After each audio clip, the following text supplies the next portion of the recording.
Hi, my name's Lauren Barnes, and this is how to apply for a passport. Did you know that only 50% of all Americans have their passport? That means that half of our country is missing out on all the different opportunities that come from international travel. I've been internationally traveling ever since I was 7 years old, first with my passport card and now with my regularly issued passport book. And it has just given me so many different wonderful opportunities that I hold so dear to me. And I hope that everyone else can experience that. Us as college students have so many different ways that we can use traveling internationally, past vacationing, including studying abroad, and just job opportunities in general. So I'm going to teach you how to apply for a passport.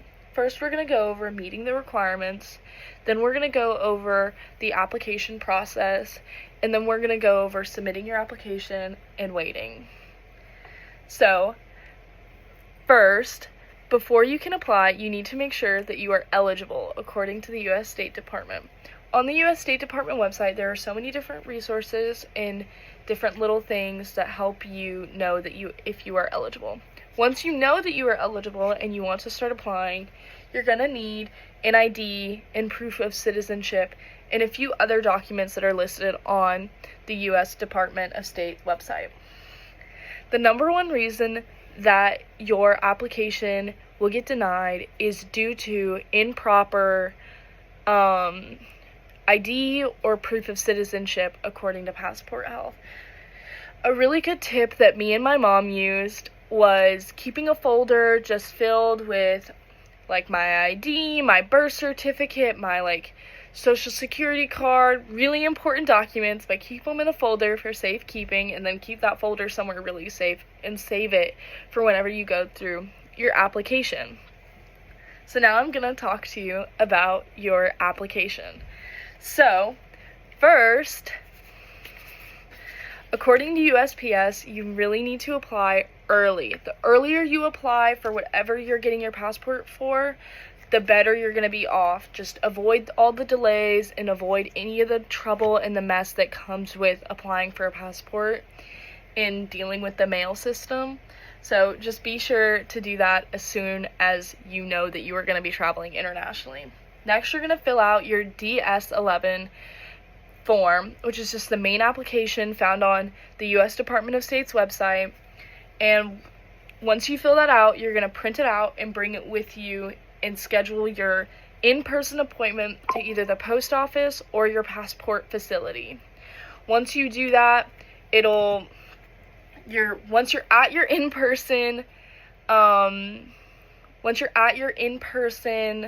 meeting, you're going to take your photo, and then they're going to make you pay your application fee.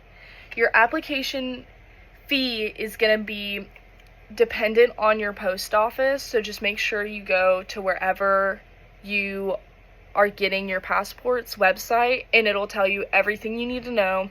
It will also tell you the extra fee if you need expedited shipping, just in case you didn't listen to me and you didn't apply early. That's going to be where you're going to find out how to get your expedited shipping.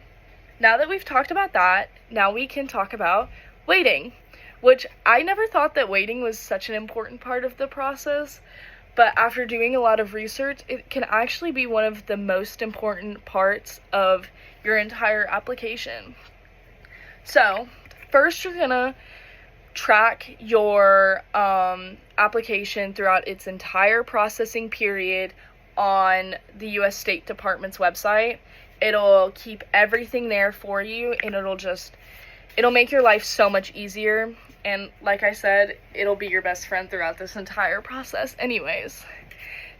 And once you do that, you're gonna want to continuously track it throughout the entire process. Your processing time can take anywhere to 6 to 8 weeks to 2 to 3 weeks, according to Texas Global. So just be sure that throughout the process, you're always checking. You do not want to get reset and have to restart your entire process just because your passport got lost in the mail. And if you're tracking it, you'll know where it got lost, and so it'll be much easier.